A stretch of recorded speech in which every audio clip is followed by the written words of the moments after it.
नमस्कार, मैं हूं मोनिका जायसवाल और आप देख रहे हैं इंडिया न्यूज हरियाणा। आप खबरें सुपरफास्ट अंदाज में। करनाल पुलिस ने मधुबन थाना क्षेत्र के नेशनल हाईवे स्थित बस्ताड़ा टोल प्लाजा के पास से एक इनोवा कार में 4 आतंकियों को गिरफ्तार किया।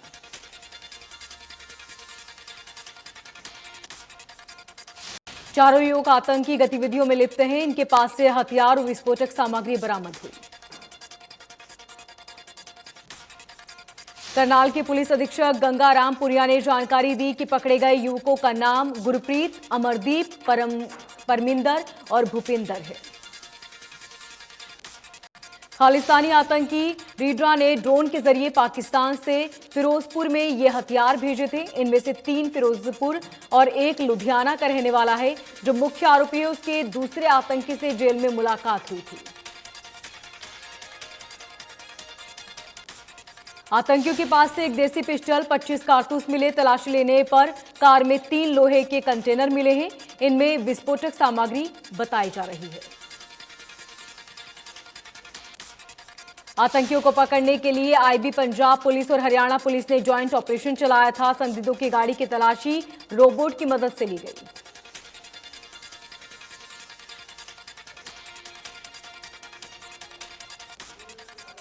करनाल में विस्फोटकों की बरामदगी पर सीएम मनोहर लाल ने कहा कि आरोपियों को हरियाणा से गुजरते समय विस्फोटक के साथ पकड़ा गया है। सीएम मनोहर लाल ने कहा कि पुलिस मामले की गहनता से जांच कर रही है।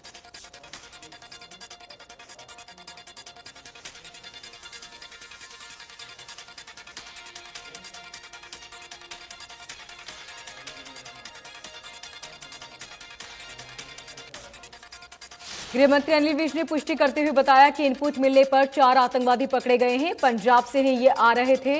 इनसे भारी मात्रा में एक्सप्लोसिव पकड़ा गया है। इनका क्या कनेक्शन है, इसकी जांच की जा रही है।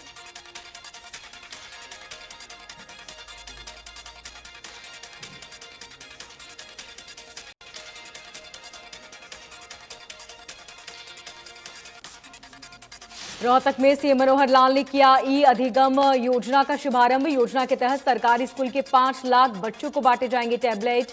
10वीं और 12वीं के बच्चों को टैबलेट बांटे जाएंगे।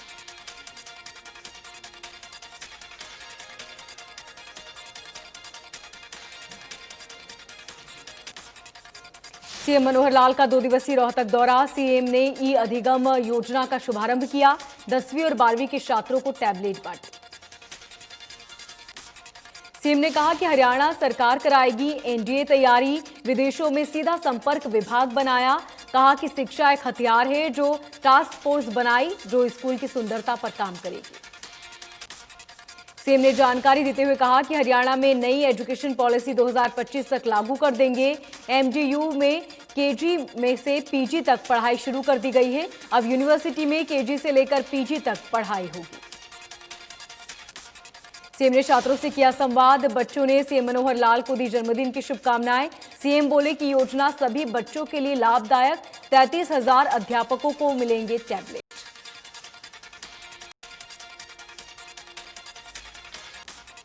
कार्यक्रम में शिक्षा मंत्री कौरपाल गुर्जर रहे मौजूद। शिक्षा मंत्री ने कहा कि आज 3 लाख टैब का वितरण करेंगे।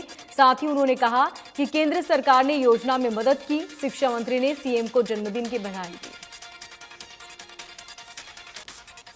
भिवानी के स्थानीय राजकीय कन्या वरिष्ठ माध्यमिक विद्यालय में आयोजित कार्यक्रम में पहुंचे कृषि मंत्री जेपी दलाल।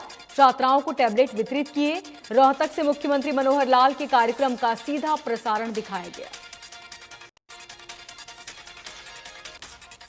सीएम मनोहर लाल के जन्मदिन पर कुरुक्षेत्र एमपी नायब सैनी ने प्राचीन लक्ष्मी नारायण मंदिर सरोवर पर हवन यज्ञ कर साधु संतों को फल बांटे। मौके पर बड़ी संख्या में भाजपा कार्यकर्ता और पदाधिकारी मौजूद रहे। सांसद नायब सैनी ने कहा कि मुख्यमंत्री मनोहर लाल जिस तरह पूरे हरियाणा की सेवा के लिए 24 घंटे सेवा कर रहे हैं, उसी तरह लोगों की दुआएं और आशीर्वाद उन्हें लंबी उम्र देगा। नायब सैनी ने कहा कि प्रदेश की जनता मुख्यमंत्री मनोहर लाल के कुशल मार्गदर्शन में चौतरफा विकास देख रही है और जनता का आशीर्वाद मुख्यमंत्री मनोहर लाल के साथ हमेशा रहेगा। प्रशांत किशोर ने आज बिहार की राजधानी पटना में प्रेस कॉन्फ्रेंस कर मुख्यमंत्री नीतीश कुमार और पूर्व मुख्यमंत्री लालू प्रसाद यादव पर निशाना साधा। प्रशांत किशोर ने कहा कि पिछले 30 सालों से बिहार में लालू और नीतीश का राज चल रहा है, लेकिन बावजूद इसके बिहार बाकी राज्यों की तुलना में सबसे पिछड़ा और गरीब राज्य है।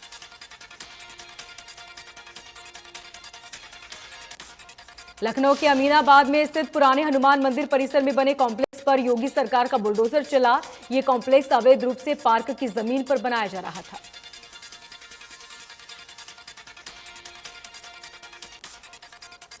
देश के सबसे बड़े आईपीओ एलआईसी को मिला शानदार रिस्पांस। एलआईसी के आईपीओ को 71% सब्सक्राइबेशन और सरकार को एलआईसी के आईपीओ से 21,000 करोड़ रुपए जुटाने की उम्मीद।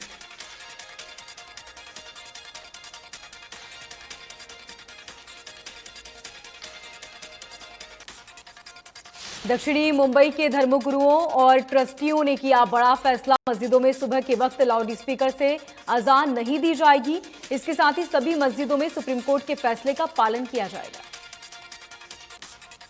मुंबई के मुस्लिम बहुल इलाके मोहम्मद अली रोड, मदनपुरा, नागपाड़ा समेत 26 मस्जिदों के धर्मगुरुओं ने सुन्नी बड़ी मस्जिद में बैठक के बाद एक मत से यह फैसला लिया। दिल्ली के वेलकम इलाके में दो समुदाय के लोगों के बीच झड़प। घटना वेलकम इलाके की है, जो समुदाय के बीच पहले हाथापाई हुई और देखते ही देखते पत्थरबाजी तक घटना पहुंची। सूचना मिलते ही पुलिस बल मौके पर पहुंचा।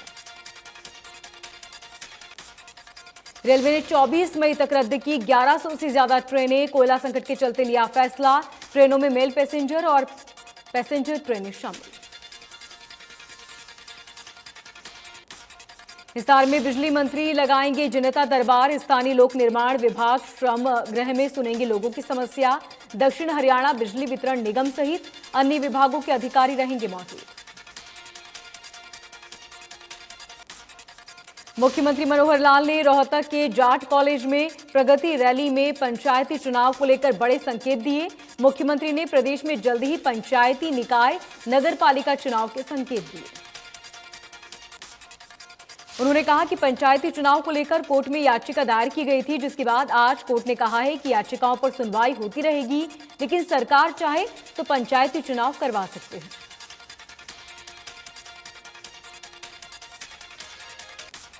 उन्होंने कहा कि जून या जुलाई में पंचायती चुनाव हो सकते हैं। मुख्यमंत्री मनोहर लाल खट्टर ने रोहतक में विकास के लिए सैकड़ों करोड़ रुपए की मंजूरी दी। सीएम ने कहा कि किसानों की खराब हुई फसल के लिए एक ऐप भी लॉन्च किया जाएगा, जिसमें किसान खराब हुई फसलों का ब्यौरा खुद डाल सकते हैं। इसके अलावा बिजली, पानी, सड़क सुविधाओं के सबके घोषणाएं की। पंचायत का कार्यकाल पूरे 1 साल से ज्यादा समय से हो चुका है। बीडीपीओ को गांव का प्रशासक बना दिया गया था, लेकिन हाई मास्ट सोलर लाइन के गबन मामले में सिरसा और एलनाबाद के बीडीपीओ को पंचायत विभाग द्वारा सस्पेंड कर दिया। अब जिले में सिर्फ एक ही बीडीपीओ कार्यरत है, वहीं बीडीपीओ का पद भी खाली है। खंडों में बीडीपीओ ने न होने से गांव में विकास कार्य रुक गए। मनरेगा निर्माण कार्य, जोहड़ की बोलियां, पंचायती बोली, गलियों में टेंडर, साफ सफाई और विकास कार्य नहीं हो पा रहे। जिले में 6 खंडों में करीब 200 गांवों के विकास कार्यों पर ब्रेक लगा हुआ है। पूर्व सरपंच भी कार्यों को लेकर बीडीपीओ ऑफिस के चक्कर काटने को मजबूर हैं। कई गांवों में स्थिति बिल्कुल नाजुक बनी हुई है। सफाई से लेकर अन्य कार्य अधर में अटके हुए हैं।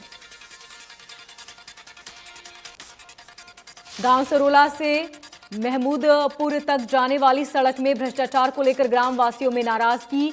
22 वर्षों बाद बनने वाली सड़क को ग्रामीणों ने शहीद उधम सिंह चौकी पर जाम लगाकर पास कराया था।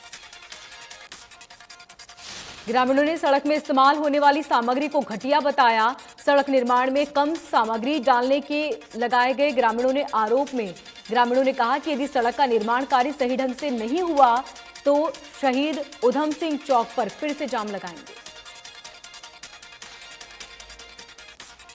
नेशनल क्रिकेट एकेडमी में खिलाड़ी का चयन होने पर कैथल जिला क्रिकेट संघ के सदस्यों ने हर्ष व्यक्त करते हुए खिलाड़ी पार्थ वत्स को बधाई दी। पार्थ के पिछले दिनों बीसीसीआई द्वारा आयोजित अंडर 90 टूर्नामेंट में बेहतर प्रदर्शन के आधार पर चयन किया गया। पार्थ के चयन पर कैथल जिला क्रिकेट संघ के सदस्यों में हर्ष का माहौल। स्वास्थ्य विभाग द्वारा प्रदेश भर में एनीमिया उन्मूलन सप्ताह मनाया जा रहा है, जिसके तहत लोगों के रक्त की जांच की जा रही है। वहीं सामुदायिक स्वास्थ्य केंद्र रादौर में आज एक अभियान के तहत 170 लोगों में रक्त की जांच की गई। सिरसा के गांव के पास सड़क हादसे में एक व्यक्ति की मौके पर मौत, एक घायल को गंभीर अवस्था में हिसार रेफर किया गया। बकरियावाली के पास रूपवास रोड पर ट्रैक्टर ने बाइक को पीछे से टक्कर मार दी। बाइक सवार दोनों बाइक चचेरे भाई घायल, ट्रैक्टर चालक मौके से फरार। पुलिस ने मामला दर्ज कर जांच शुरू की।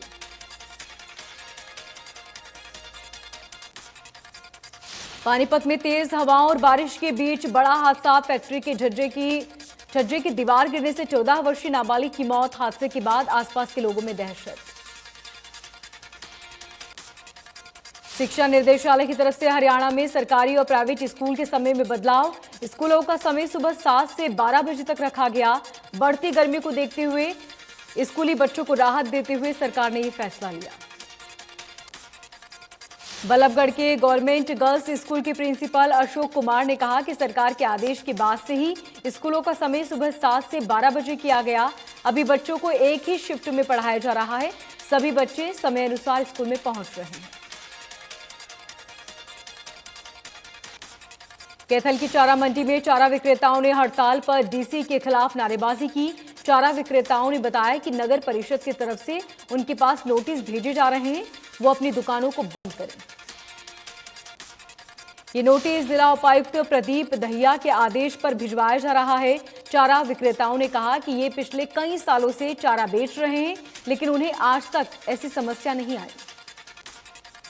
उन्होंने कहा कि सड़कों पर जितने आवारा पशु घूम रहे हैं वो प्रशासन की नाकामी के कारण घूम रहे हैं। ऐसे में चारा विक्रेताओं को नोटिस भेजकर उनकी दुकान में बंद करवाने का आदेश तुगलकी फरमान। चरखी दादरी की पुरानी सब्जी मंडी में सीएम फ्लाइंग के छापे से हड़कंप। एक दुकान में गुप्त सूचना के आधार पर सीएम फ्लाइंग ने छापेमारी के दौरान गुलाब जामुन, दूध, घी, लाल मिर्च, 313 किलो पॉलिथीन भी बरामद की।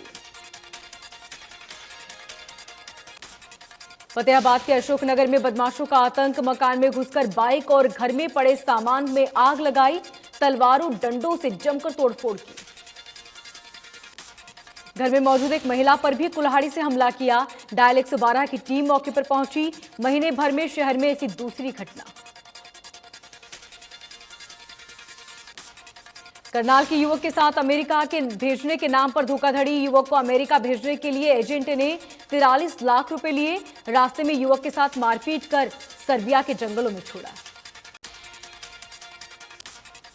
गुरुग्राम के डीएलएफ फेज 3 में महिला से गैंगरेप करने और चाकू मारकर हत्या के प्रयास में एक आरोपी गिरफ्तार।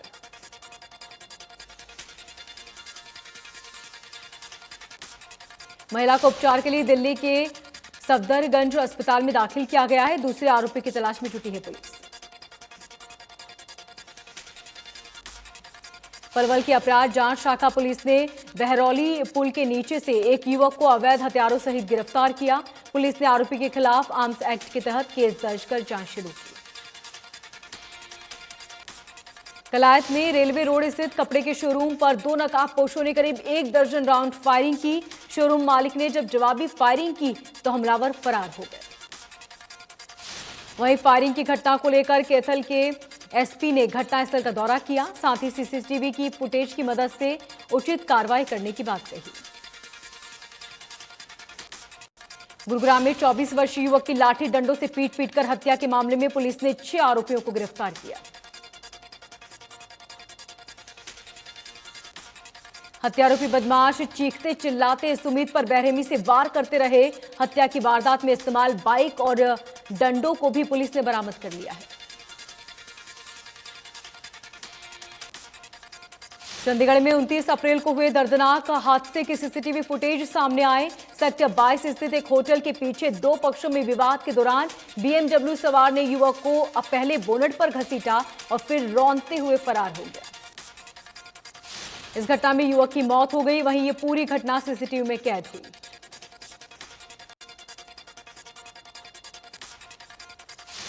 मेवात में ससुराल वालों पर दहेज के लालच में बहू की हत्या का आरोप लगा। मृतका के भाई ने आरोप लगाया कि शादी में मिले सामान से खुश नहीं थे ससुराल वाले। साथ ही लड़की से गाड़ी की मांग करते थे और जब मांग पूरी नहीं हुई तो जहर देकर उसकी बहन को मार दिया।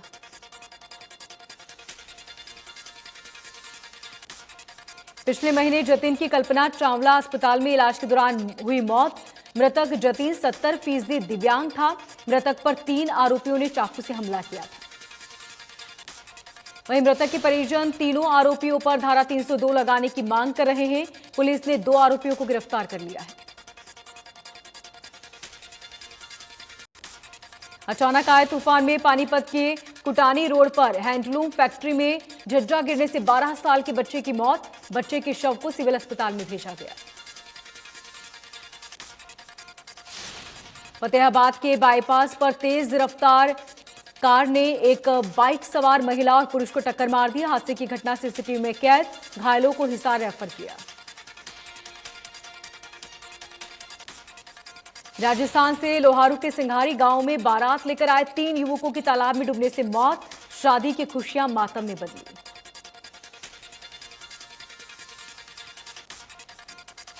NIT फरीदाबाद में नगर निगम की सरकारी नर्सरी में बनी हुई 5 फुट गहरी पानी की खोदी में 2.5 साल की बच्ची की डूबने से मौत हुई।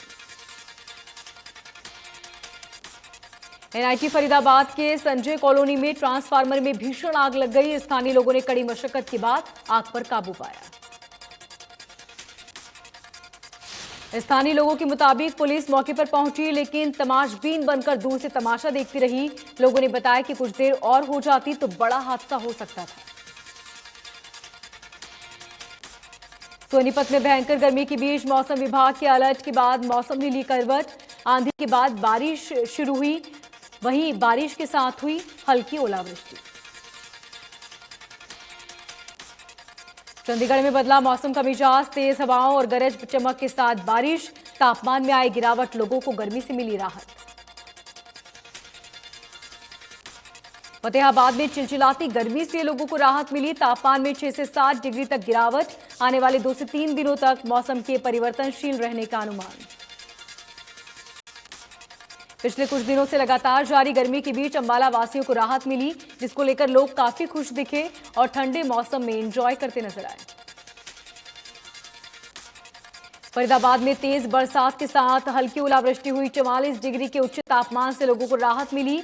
बरसात से एयर क्वालिटी इंडेक्स में भी सुधार की उम्मीद। करनाल के पूर्वानुमान के मुताबिक मौसम में हुआ बदलाव। तेज आंधी के बाद शुरू हुई तेज बरसात। बारिश के चलते तापमान में गिरावट। लोगों को गर्मी से मिली निजात। भारतीय मौसम विज्ञान विभाग के मुताबिक दिल्ली एनसीआर में आज मौसम सुहाना रहने की संभावना। इस दौरान आसमान में हल्के बादल छाए रहेंगे और गरज चमक के साथ बारिश होने की उम्मीद। मौसम विभाग का पूर्वानुमान है कि शुक्रवार से तापमान बढ़ना फिर से शुरू हो जाएगा, लेकिन सोमवार तक लू के प्रकोप से राहत बनी रहेगी। बच्चों को वैक्सीनेशन के बूस्टर डोज के ट्रायल की तैयारी। बायोटेक ने DCGI से मांगी परमिशन। 2 से 18 पर ट्रायल की मांग।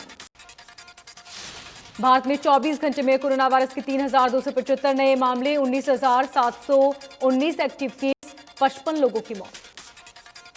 दिल्ली में कोरोना वायरस के 1,354 मामले। संक्रमण दर बढ़कर करीब 8% तक हुई। 24 घंटे में 17,732 लोगों के टेस्ट किए गए। हरियाणा में 24 घंटे में 571 मामले सामने आए। एक्टिव केसों की संख्या 2700 के पार। गुरुग्राम में कोरोना के सबसे ज्यादा 402 नए मामले। 309 मरीजों की कोरोना को मात दी। फरीदाबाद में कोरोना का कहर जारी, जहां 143 नए मामले सामने आए और 44 मरीजों ने कोरोना को मात दी। पटियाला के नेशनल लॉ यूनिवर्सिटी में 7 स्टूडेंट कोरोना संक्रमित पाए गए। इसके बाद परिसर को कंटेनमेंट जोन घोषित किया गया। रॉयल चैलेंजर्स बेंगलुरु ने चेन्नई सुपर किंग्स को 13 रनों से हराया। मैच में आरसीबी के लिए हर्षल पटेल ने 3 विकेट लिए। आरसीबी के लिए महिपाल ने 42 रनों को अच्छी पारी खेली, जबकि गेंदबाजी में ग्ले और हर्षल पटेल ने कमाल दिखाया। चेन्नई के लिए डेबोन ने अर्धशतक जड़ा। आरसीबी के ऋतुराज 23 गेंदों में 28 रन बनाकर आउट हुए। उन्होंने 3 चौके और 1 छक्का लगाया। कॉनवे ने दमदार अर्धशतक जड़ा। उन्होंने 37 गेंदों का सामना करते हुए 56 रन बनाए। चेन्नई के लिए शानदार गेंदबाजी करते हुए महेश 4 ओवरों में 27 रन देकर 3 विकेट झटके। माइन अली ने 4 ओवर में 28 रन देकर 2 विकेट लिए। कल की भारी गिरावट के बाद आज शेयर बाजार शानदार तेजी के साथ खुला और बाजार में गैप अप ओपनिंग हुई। बाजार में अच्छी खरीदारी के चलते ये निशान में कारोबार रहा। आज सेंसेक्स करीब 600 अंक की उछाल के साथ 56,269.91 पर खुला। इसमें 1% की जोरदार बढ़त देखी जा रही है। ओपनिंग ट्रेंड में निफ्टी में भी 1% का उछाल देखा गया और ये 177 अंक ऊपर चढ़कर 16,854.75 पर खुलने में कामयाब रहा। जम्मू कश्मीर में भूकंप के झटके महसूस किए गए। बताया जा रहा है कि रिक्टर पैमाने पर भूकंप के झटके की तीव्रता 5.3 थी। भूकंप का केंद्र तजाकिस्तान था। रूस यूक्रेन युद्ध का 71वां दिन लगातार चल रहे जंग से दोनों देशों को उठाना पड़ रहा भारी नुकसान। रूस की तरफ से नेटो देशों में एक बार फिर से धमकी दी गई है। साफ कर दिया गया है कि अगर यूक्रेन के हथियारों के लिए मदद की जाएगी तो उनके खिलाफ कड़ी कार्रवाई होगी। रूस के रक्षा मंत्री ने कहा है कि अगर नेटो देशों द्वारा यूक्रेन को कोई भी हथियार सप्लाई किया गया तो अब हमला सीधे उन वाहनों पर होगा जिनमें ये हथियार ले जाए जा रहे हैं। यूक्रेन ने पूर्वी हिस्से में रूसी सैनिकों का हमला तेज। डोनबास में 21 की मौत। विदेशी हथियारों की सप्लाई ट्रेन को भी टारगेट किया गया।